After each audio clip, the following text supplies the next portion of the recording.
अस्सलाम वालेकुम दोस्तों, मुझे रिदीम खिलजी कहते हैं। दोस्तों आज हम हमारा जो हल्का है 153 जलालपुर पीरवाला मुल्तान, उस हल्के को दोस्तों डिस्कस करेंगे और आपको बताएंगे कि हमारे हल्के से कौन से नए पैनल्स बन रहे हैं और कौन एमपी की सीट पे है, कौन एमएनए की सीट पे है। दोस्तों इसके ऊपर हमने गुफ्तगू करनी है। और इसके अलावा दोस्तों जो खबरें आ रही है, जो कोई नई खबरें आ रही हैं कि जो पुराना जो पैनल था, जो पुराने जो चेहरे थे, वही दोबारा अपना ग्रुप बना रहे हैं।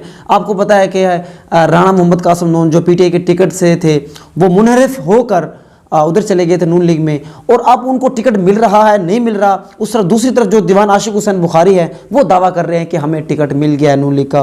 दोस्तों ये बहुत सी बातें हैं, उसके ऊपर बातें करेंगे। ये आपके सामने मैं एक आपको स्क्रीनशॉट भी दिखा रहा हूँ, इसके अंदर 2-3 पॉइंट्स हैं दोस्तों, वो भी हम डिस्कस करेंगे कि उन 3 पॉइंट्स के अंदर ये 3 जो बातें हमने डिस्कस करनी है, और वो हम सारी डिटेल से बातें करेंगे। तो जो भी नए दोस्त हमारे इस वक्त देख रहे हैं, अगर वो फेसबुक पे देख रहे हैं तो हमें फॉलो करें, यूट्यूब पे देख रहे हैं तो हमें हमारे चैनल को जरूर सब्सक्राइब करें, और ताकि आपको ये वीडियोस जो हैं आपको बर वक्त मिलती रहें। दोस्तों चलो अब हम बात करते हैं जनाब। नई सूरत हाल ये है कि दीवान आशिक हुसैन बुखारी जो है वो दावा कर रहे हैं मुबैना तौर पर, ये इस पोस्ट के मुताबिक, क्योंकि ग्रुप बना हुआ है एक जलालपुर पीरवाला का एक ग्रुप है जहाँ बड़ी अहम खबरें होती हैं। तो जहाँ इस ग्रुप के मुताबिक कि दीवान आशिक हुसैन बुखारी साहब वो कह रहे हैं कि हमें नून लीग का टिकट मिल गया है, क्योंकि दीवान आशिक हुसैन बुखारी की मुलाकात हुई है अभी वज़ीर तालीम, जो साबका वज़ीर तालीम है मियाँ बलीगुर रहमान साहब, उनसे मुलाकात हुई है, और नवाज शरीफ साहब ने जो अपना पैगाम भी उनको पहुंचाया है। क्योंकि आपको पता है दोस्तों ये एक उनका पुराना ग्रुप है, और लेकिन वो राणा कासिम नून की वजह से ये सारा गड़बड़ हो गया था, क्योंकि वो अदम एतमाद जब हुई थी खान साहब के खिलाफ, तो उस वक्त वो छोड़कर चले गए थे, नून लीग की तरफ वो आ गए थे, तो बड़ा गड़बड़ हो गया था। उन्होंने बड़ा एहतजाज भी किया कि जो ये जो पैनल है, इस पैनल के अंदर दोस्तों मैं आपको बता दूं कि ये एक तो ये खुद दीवान आशिक हुसैन बुखारी साहब या उनके बेटे वो एमएनए होते हैं, उनके नीचे नगमा मुश्ताक है, वो एमपी की सीट पे होती हैं, जो कि पीपी 224 है। याद रहे दोस्तों, अब इन हलकों के नाम भी चेंज हो गए हैं। अब हमारा जो नगमा मुश्ताक वाला जो हल्का है वो 224 हो चुका है, और जो 7 वाला हल्का है वो 223 बन चुका है। मतलब एक नंबर का इजाफा कर दिया गया है। अब ये यहाँ से ईजी आपको समझ आएगा दोस्तों। अब कहानी ये है कि अब जो राणा मोहम्मद कासिम नून साहब है वो कह रहे हैं कि मुझे टिकट मिल रहा है नून लीग का, और दीवान आशिक हुसैन बुखारी जो कि पुराना जो पैनल है, पुराना ग्रुप है, वो कह रहा है कि हमें मिल रहा है।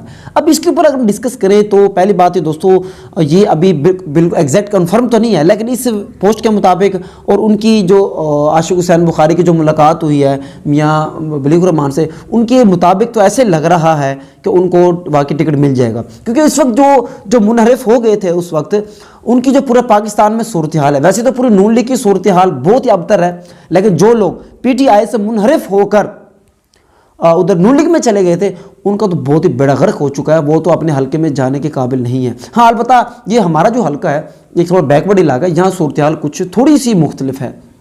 यहाँ फिर भी थोड़ी बहुत है, रख रखाव होता है, क्योंकि यहाँ इतना वो डेवलप्ड एरिया नहीं है, इतने पढ़े लिखे लोग नहीं होते, तो इस हिसाब से वो लोग चल रहा है। तो बात ये दोस्तों, अब इसके जो मैंने आपको शुरू में जो पोस्ट दिखाई है, इस पोस्ट के मुताबिक दोस्तों ये मैंने यहाँ एक बात और भी डिस्कस करनी थी। एक तो ये अलग से पैनल बन गया, उनको टिकट मिल गया, एक पॉइंट ये। दूसरा ये है कि ये जोर लगाया गया है कि ये हमारे जो 3 सियासतदान हैं, मलिक महमूद अख्तर मसवान साहब, मलिक अयूब घल्लू साहब, और तीसरा जो है इकबाल खान पठान साहब।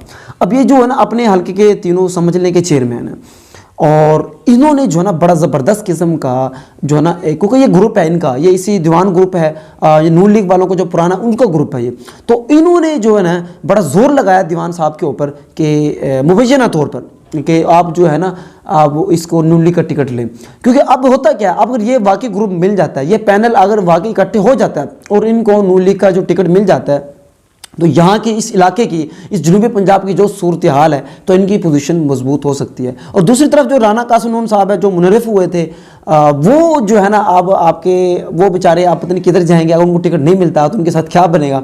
उन्होंने कुर्बानी तो बेचारे ने बड़ी दी है, लेकिन उनके साथ क्या बनेगा अब कुछ नहीं कह सकते, वो हमने फैसला करना है। और साथ में दोस्तों एक और उनके नीचे जो मलिक अकरम कन्नू साहब थे, वो बड़े ज़बरदस्त एक यहाँ सियासी अवामी लीडर हैं, इसमें कोई शक नहीं है, लेकिन वो भी आपको पता है प्रेस कॉन्फ्रेंस कर चुके हैं। تو اب ان کا بھی کچھ پتہ نہیں ہے اب وہ آزاد لڑیں گے یا کس پارٹی میں جائیں گے. تو اس کا مطلب یہ ہوا کہ ملک اکرم کنو صاحب بھی دوبارہ الگ ہو چکے ہیں. رانا قاسم نون بھی دوبارہ سے ایسے لگ رہا ہے کہ ان کو ٹکٹ ابھی بھی کنفرم نہیں ملے گا نہیں ملے گا, لیکن آثار یہی بتا رہے ہیں کہ شاید ان کو ٹکٹ نہ ملے, کیونکہ جو صورتحال ہے اس طرح پورا پینل جو ہے نا ان کا خراب ہو جاتا ہے, جو گروپ بندی بنی ہے وہ خراب ہو جائے گی. تو اب کیا ہے دوستوں کی اس پہ رائے ہے. اچھا یہاں ایک بات کو اور بھی ذکر کیا گیا ہے کہ دیوان عاشق حسین بخاری نے ملک اکرم کنو کو بھی جھانسا دیا ہے. اب اس بات کی اس پوسٹ کے مطابق سمجھ نہیں آ رہی کہ, کیونکہ دوستوں بات یہ ہے ابھی کچھ عرصہ پہلے, کیونکہ ابھی جو رانا محمد قاسم نون صاحب ہے وہ اور جو کچھ نون لیگ کے جو حلقے ہیں تو وہ آپس میں ملے ہوئے تھے, کیونکہ نون لیگ میں شامل ہو چکے تھے, اور دیوان کا جو ہے اور جو دوسرا ہے نغمہ ہے وہ الگ رہ رہے تھے. ایسے لگ رہا تھا گروپ بندی دوبارہ سے ہو رہی ہے. شاید ہو سکتا ہے دیوان عاشق حسین بخاری نے اس وقت ان کو کہا ہو اکرم کنو کو کہ ہم اکٹھے لڑیں گے, یہ بھی پاسبل ہے کیونکہ رانا صاحب جو ادھر آ گئے تھے. بہرحال دیکھتے ہیں اب کیا ہوتا ہے کیا نہیں ہوتا, یہ تو وقت بتائے گا. یہ باتیں تھیں, یہ کچھ خبریں تھیں, اڑتی خبریں تھیں, کچھ ذرائع کہہ لیں یا مبینہ طور پہ یہ خبریں تھیں. تو باقی آپ جو دوست سن رہے ہیں اس حلقے کے جو لوگ ہیں وہ اس بارے میں کیا اپنی رائے دیتے ہیں کمنٹ سیکشن میں ضرور بتائیے گا. بہت بہت شکریہ. اللہ حافظ.